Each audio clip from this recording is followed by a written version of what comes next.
어려워도 하나님의 뜻대로 자녀를 양육해야 후회가 없습니다. 어려워도 하나님의 뜻대로 자녀를 양육해야 후회가 없습니다. 사실 믿음을 지키며 이 시대에 살기란 사실 쉽지 않습니다. 녹록지 않아요. 저는 그렇게 설교하는 거 굉장히 싫어해요. 뭐 믿음만 있으면 다 된다. 뭐 다 헤쳐나갈 수 있다. 그렇지 않아요. 현실은 그렇지 않아요. 하나님의 기준, 신앙이 있다는 것은요, 하나님의 뜻대로 산다는 거예요. 하나님의 기준을 갖고 산다는 거예요. 더 구체적으로 말하면 하나님의 진리 체계대로 산다는 거예요. 더 확신 있게 말하면 하나님의 진리가 이 땅에 이루어질 수 있다는 것을 믿으며 사는 것이에요. 그리고 내가 하나님의 진리대로 살면, 그 뜻대로 살면 내가 이 땅에서도 복을 받을 수 있다는 사실을 아는 것이에요. 그렇기 때문에 이것은 굉장히 중요한 세계관이라 할 수 있습니다. 내가 어떠한 생각과 어떠한 마음을 갖고 사는지 잘 생각해 보십시오. 사람은 생각하는 존재예요. 하나님이 사람은요, 생각하는 존재로 두셨어요. 그렇기 때문에 사람은 생각한 대로 살아요.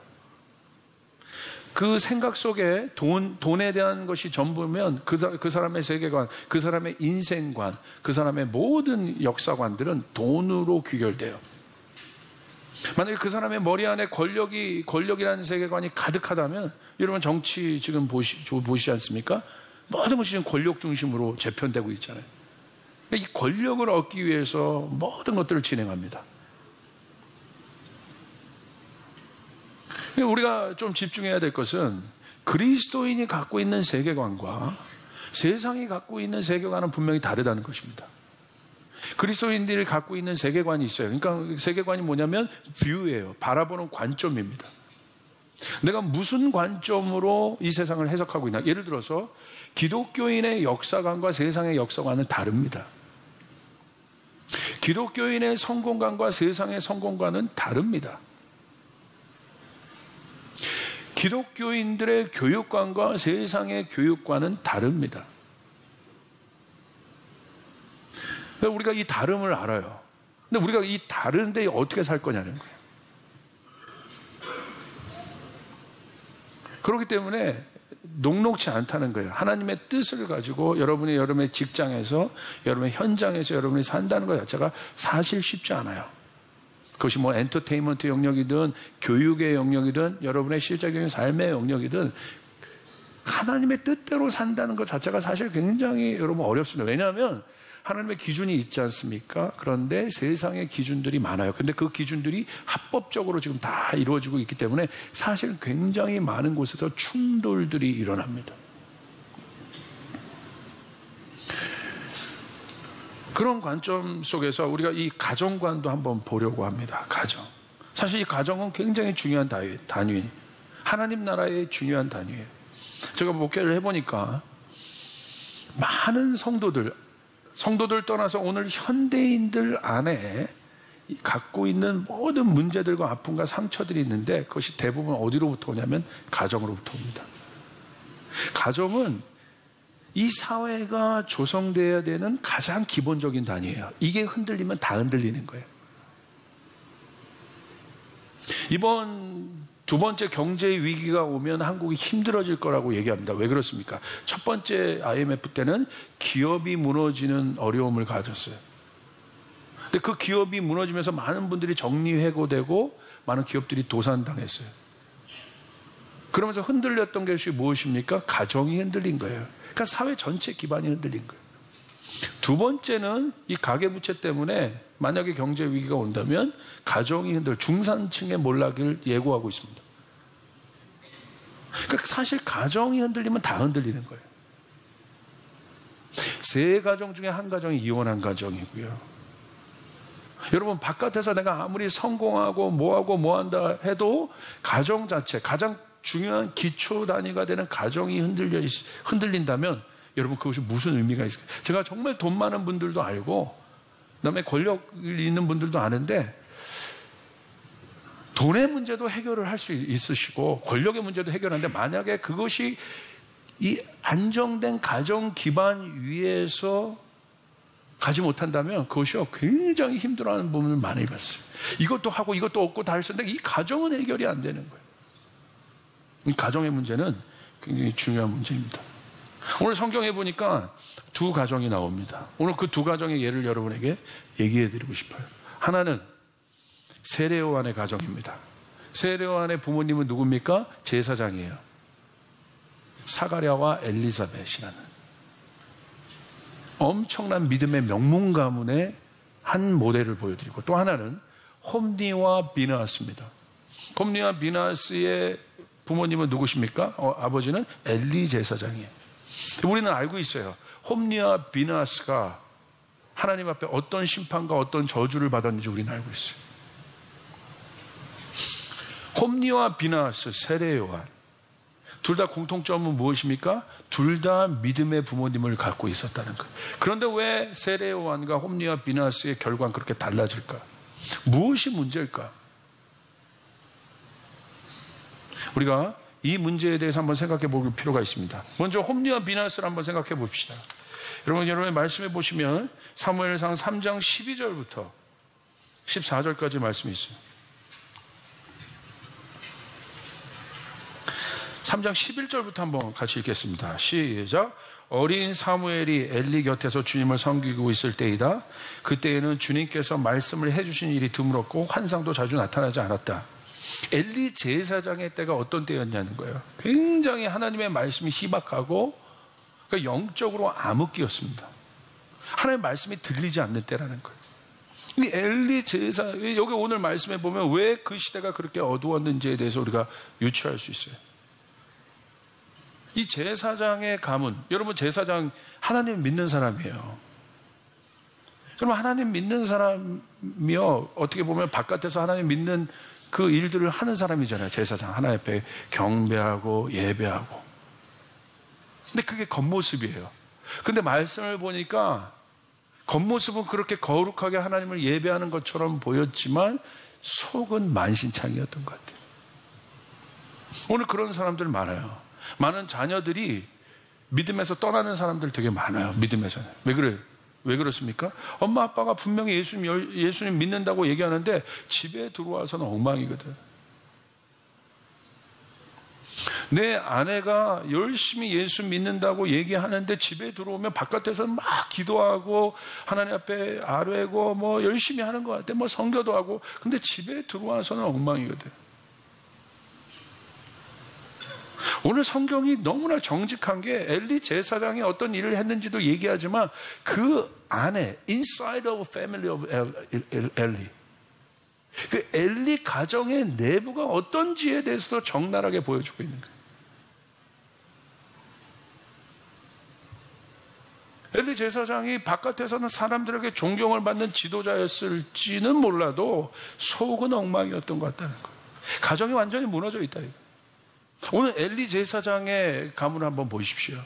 겉은 그들이 하나님을 경배하는 집안이었을지 모르지만 내부는 엉망이었다는 겁니다. 한번 보겠습니다. 말씀 보겠습니다. 사무엘상 3장 12절부터 14절까지 우리 함께 같이 읽겠습니다. 시작. 때가 오면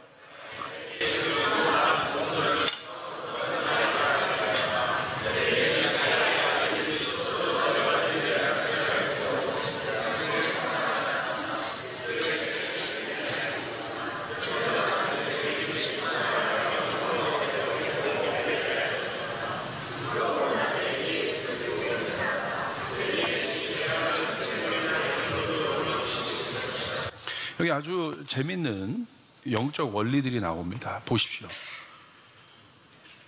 하나님께서 엘리의 가정을 심판하기로 결정하셨어요. 이유가 뭐 때문에 그러냐는 거예요. 사실 여러분 무서운 겁니다. 잘 보세요. 홈니와 비느하스가 잘못했어요. 엘리의 아들들이. 그들 여러분 말씀을 보면 제가 이 강단에서 담기 어려운 짓들을 했습니다. 그것도 하나님 앞에서. 그리고 그 엘리 제사장의 아들들 홈니와 비느하스가 타락했던 사실을 모든 사람들이 알고 있었어요. 그러니까 골물대로 골문 거죠. 그 내적인 상처들이. 근데 하나님 뭐라고 그러세요? 홈리와 비느하스를 내가 심판하겠다. 그러지 않으세요. 그것을 방관했던 엘리를 심판하겠다라고도 안 하세요. 하나님 뭐라고 얘기하십니까? 내가 엘리의 집을 없애겠다라는 거예요. 여러분, 이건 무서운 얘기입니다. 분명히 자식들이 잘못했어요.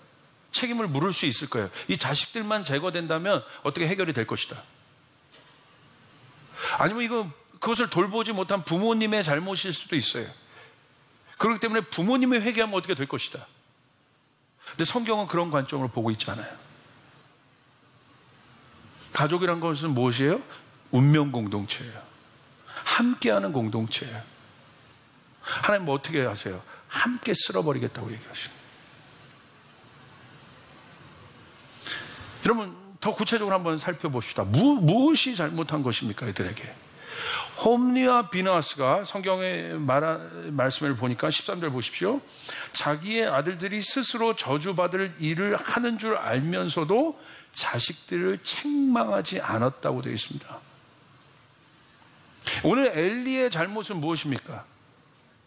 자식들이 하나님 앞에 저주받을 줄 알면서도 엘리는 책망하지 않았다.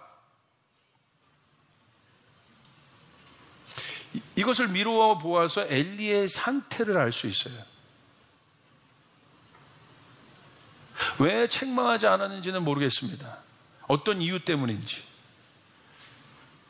저는 일부 예배 때는 그 이유에 대해서 오히려 많이 설교했는데 왜 책망하지 않았는가? 이분은 좀 포커스를 옮기겠습니다.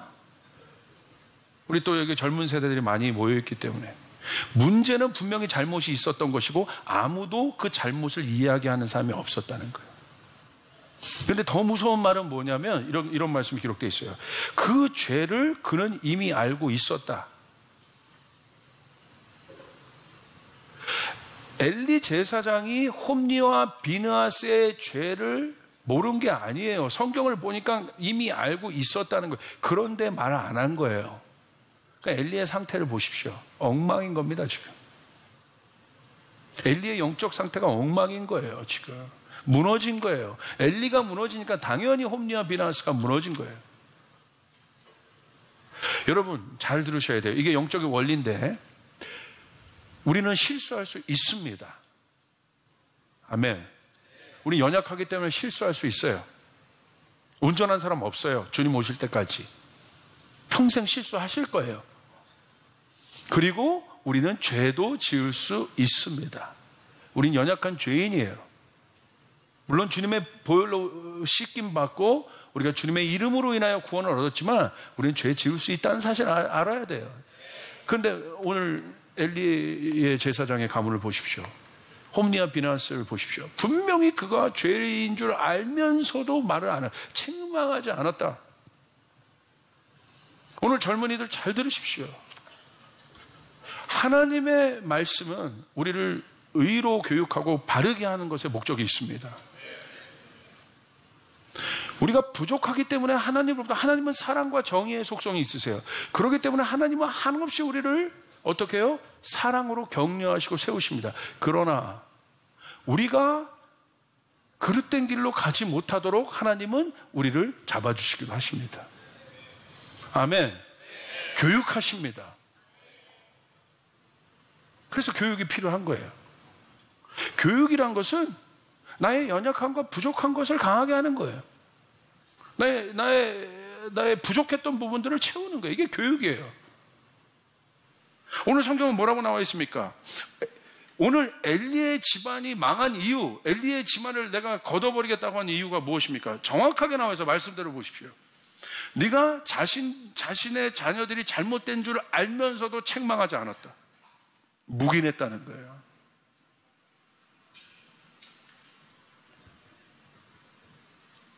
그 말은 무슨 말이에요? 함께 하는 것이 망했다 이거예요. 함께 하지 않고 있다는 거예요. 다 따로 국밥이라 이거예요, 지금. 만약에 여러분 보십시오. 여러분, 우리 자녀 세대들인데, 여러분의 부모님들이 만약에 잘못된 길로 막 가고 있다면, 여러분 어떻게 하시겠어요? 부모님을 책망할 수 없죠. 그러나, 엄마 그러면 안 돼. 아빠 그러면 안 돼. 붙잡을 것 아닙니까? 여러분의 아버지가 막 잘못된 길로 그렇게 했다고 여러분의 어떤 말빨이 먹히는 단계라면 여러분 그럴 거 아니에요. 그렇게 노력할 거 아닙니까? 그렇게 하면 안 돼요. 노력할 것 아닙니까? 만약에 그런 말을 하는 관계가 아니라면 여러분 기도라도 할 것 아닙니까? 우리 부모님을 도와주시길 바랍니다. 우리 부모님을 붙잡아 주시길 바랍니다. 우리 아버지를 붙잡아 주시길 바랍니다. 우리 아버지가 하고 있는 저 엄청난 악한 것들을 주님 끊어주시길 바랍니다. 할렐루야. 기도라도 하고 있을 것 아닙니까? 근데 엘리 집안을 보십시오. 그런 관계가 완전히 깨진 거예요. 다 따로따로 노는 거예요. 하나님은 어떻게 하세요? 엘리 집안을 내가 망하게 해버렸다. 가족 공동체로 하나님이 그 잘못을 누구에게 물어요? 홈리와 비나스에게만 묻지 않고 엘리에게만 묻지 않고 가족 공동체에게 물으셨다는 거예요. 함께하고 있는 그 그룹에게 물으셨다는 거예요. 가족이란 것이 무엇인지 생각해 보셔야 돼요. 가족은 운명 공동체입니다. 무서운 얘기를 하세요. 하나님이 14절. 그러므로 나는 엘리의 집을 두고 맹세한다. 오늘 엘리 때 잘못했어요? 근데 홈리와 비나스가 잘못했어. 근데 가만히 보세요. 하나님이 심판하지 않아도 이 집은 가만둬도 망해요. 하나님의 심판에 방점을 두지 마십시오. 사울을 보십시오. 하나님의 영이 떠난 사울은 가만둬도 망해요. 망할 짓만 해요. 하나님의 영이 떠나면 그런 거예요. 하나님이 굳이 손을 대지 않아도 하나님의 영이 떠난 사람은 가만둬도 망해요. 아무리 하나님의 영광을 보고 시작했어도 그 삶이 어떻게 돼요? 디크리징 됩니다. 예수 믿는 진짜 여러분 능력은, 예수 믿는 진짜 여러분 기쁨은 뭔지 아십니까? 아무리 천하고 어려운 환경 가운데 있어도 예수 만나면 올라간다는 것이에요. 믿으시면 아멘 합시다. 믿으시면 아멘 합시다. 아멘이십니까? 아멘이십니까? 예수의 영은 상승하는 영이에요. 하늘 보좌에까지. 여러분 히브리서 묵상했잖아요. 저 높은 분양을 삼아라. 더 좋은 것을 사모하라. 할렐루야. 더 좋은 것을 향해서 멈추지 않는 거예요. 자, 보세요. 사가랴와 엘리사벳 이들이 어떻게 살았는지 한번 보십시다. 그리고 우리 말씀 마칩시다. 누가복음 1장 6절입니다.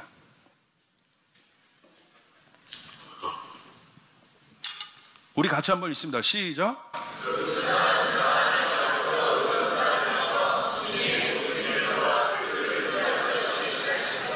자, 보세요. 뭐라고 되어 있습니까? 세례 요한이 어떻게 태어난지 우리는 알고 있어요. 그리고 세례 요한은요, 예수님이 그러셨어요. 여자의 몸에서 태어난 사람 중에 가장 큰 사람이라. 최고의 영광을, 하나님의 영광을 본 사람이에요. 엘리사벳과 사가랴 때 하나님이 봤던 영광이 그들도 신실했기 때문에 레벨 80 정도 됐다면 세례 요한에 가서는 80 정도가 아니라 200, 300이 된 거예요. 오늘 믿음의 청년들에게 제가 주님의 이름으로 축복합니다. 여러분의 삶이, 여러분의 가정이 이와 같은 가정이 되기를 주님의 이름으로 축복합니다. 내 때보다 여러분이 낳고 있는, 내 결혼했을 때 더 발전되고 여러분이 결혼한 다음에 더 발전되는. 어떻게 거꾸로 해요? 청년 때 열심히 하다가 결혼하면 다 죽어? 자녀가 오면 다 죽어? 어떻게 그렇게 돼요? 어떻게 청년 때 그렇게 헌신하던 그 헌신과 하나님 앞에 그 열정들이 결혼하면 다 죽어요? 현실의 벽 앞에서 주님은 기다리시는 거죠. 그런데 오늘 여기 중요한 단어, 어떻게 세례 요한을 그렇게 키워낼 수 있었을까? 잘 보십시오. 뭐라고 돼 있어요? 누가복음 1장 6절 보십시오. 두 사람은 한 사람이라고 나와 있지 않아요. 엘리사벳 혼자, 엄마 엘리사벳 혼자라고 나와 있지 않고 사가랴 혼자라고 나와 있지 않아요. 뭐라고 나와 있습니까? 그 두 사람은 하나님 앞에서 의로운 사람이어서. 할렐루야. 이게 가정이에요. 두 사람 다 똑바로 쓰는 것. 아마 그런 가정이 있을 거예요.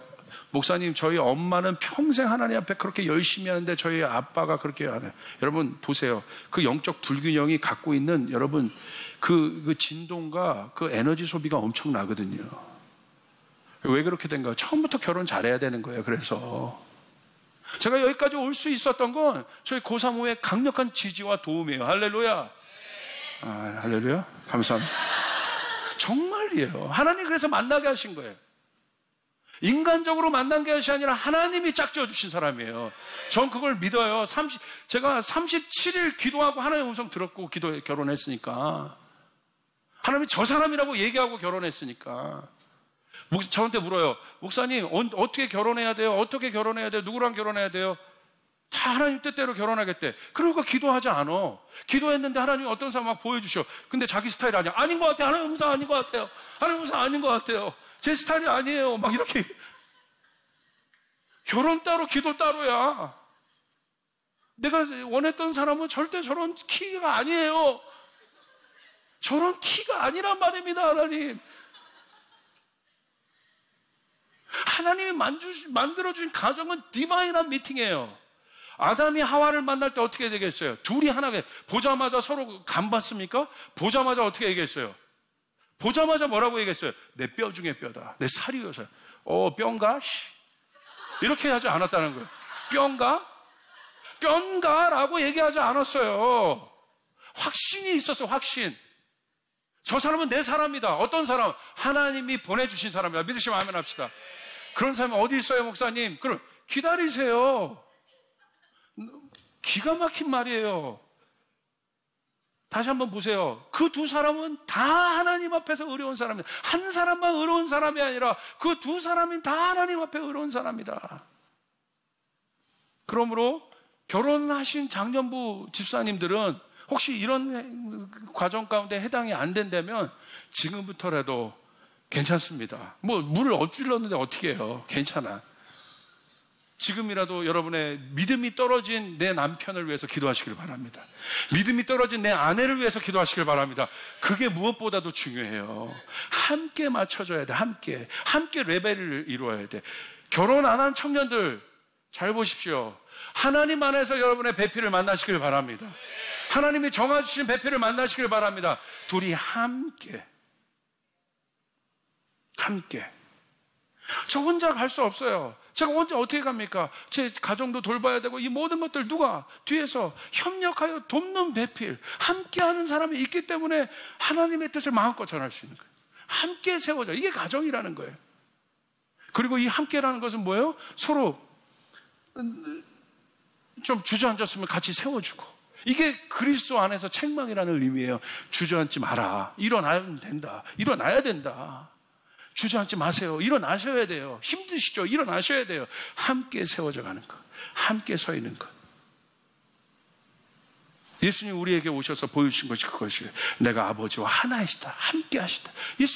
예수님의 가정 공동체를 보십시오. 하나님과 성령님과 함께 누리셨던 그 가정 공동체, 그들 안에 있었던 그 성숙함을 보십시오. 하나의 뜻을 서로 세워가기 위해서. 둘 다 믿음이 없어. 그럼 축복합니다. 함께 믿음이 좋아지시길 바랍니다. 함께 가는 거예요. 나는 이만큼 가 있고 내 아내는 저기가 있고 아니면 아내는 저기가 있고 내 아내는 저기가 있고. 그러므로 우리 청년들은 처음부터 고리를 잘 꽂으시길 바랍니다. 잘 결혼하시길 바랍니다. 믿음의 사람을 만나기로 결정하신 분들 아멘 하십시오. 쫓아가겠어요. 주님 뜻대로 만날 것입니다. 설령 그가 내 스타일이 아니어도 스타일은 다 변해요. 의술의 힘도 있어요. 할렐루야. 그러니까 걱정하지 말아요. 그건 아무런 걱정하지 말어. 스타일은 아무것도 아니야. 서로 존중하고 서로 세워주고 그런 믿음에 왜 세례요한과 같은 엄청난 사람이 나왔습니까? 둘이 서로 그 본을 보이는 가운데 서로 세워져 가고 당대 의인이었던 둘 다 의인이라 칭송받았던 그들 자녀 누가 나타납니까? 세례요한이 나타나요. 근데 그들의 놀라운 결정은 뭡니까? 저는 여기에 감동이 있어요. 세례요한은 어디로 보냄을 받았습니까? 광야로 보냄을 받았어요. 이게 바로 엘리사벳과 사가랴의 위대함이에요. 자기 자식을 하나님 뜻대로 키우기 위해서 광야로 보낸 거예요. 함께 하나님 나라를 세워가는 거예요. 내 당대 때 우리 아버지 때 봤던 영광보다 저랑 제 동생 목사 때, 가족으로만 얘기한다면 더 크게 하나님의 영광을 보고 있어요. 저희가 더 기대합니다. 저희 더 패밀리들이, 이제는 아버지는 혼자 예수를 믿었다면 지금은 다 예수 믿는 사람들이고, 밑에 때 가서는 벌써 얘네들은 어렸을 때부터 성경대로 하나님 말씀대로 배우고, 잘못했으면 그것에 대해 훈육을 받고 그렇게 커가고 있습니다. 또 이 아이들이 결혼을 해서 날 패밀리를 보십시오. 그럼 우리 조씨 패밀리가 이 믿음의 가문을 보십시오. 저희 외가댁도 그렇고, 저희 친정도 그렇고, 친정이 아니죠, 저희 처가댁도 그렇고, 할렐루야. 이 믿음의 가문의 확장을 보십시오. 여러분, 놀라운 것입니다. 이것은 하나님의 축복입니다. 아멘. 여러분, 그럴 수 있기를 바랍니다. 그렇다면 이제 이렇게 기도하셔야 돼요. 여러분이 혹시 세례요한과 같은, 엘리사벳과 사가랴와 같은 그런 하나된 가정을 주님께서 허락하셨다면 감사하시길 바랍니다. 주님께 더 영광을 올려드리시길 바랍니다. 아멘. 그리고 젊은이들은 그것을 꿈꾸시길 바랍니다. 젊은이들은 그것을 꿈꾸시길 바랍니다. 그리고 혹시 우리 집안이, 목사님, 제 자녀가 홈리와 비나스 같고 제 남편이 그렇고 제 아내가 그런 상황입니다. 실망하지 마시길 바랍니다. 끝까지 여러분이 탄원하여 여러분이 주님 앞에 것들을 아뢰면 하나님께서 공기를 바꾸실 것입니다. 바꿔 가실 것입니다. 믿으시면 아멘 합시다. 바꿔 가실 것입니다. 함께 지어줘요. 여러분, 포기하지 않으시면 돼요. 결국 하나님께서 그 기도를 들어주실 것입니다. 그리고 여러분, 당대에 일어나서, 잊지 않는 부모님들이 있다고 한다면 여러분이 일어나서 그 엘리의 저주를 끊으시고 여러분 선포하시길 바랍니다. 오늘 이 시간부터 우리 가문은 믿음의 가문이다. 믿음의 가문이다. 믿으시면 아멘 합시다. 아멘. 그렇게 주님 앞에 나갈 수 있는 여러분이 되기를 주님의 이름으로 축복합니다. 주님께 영광의 박수 올려드리겠습니다.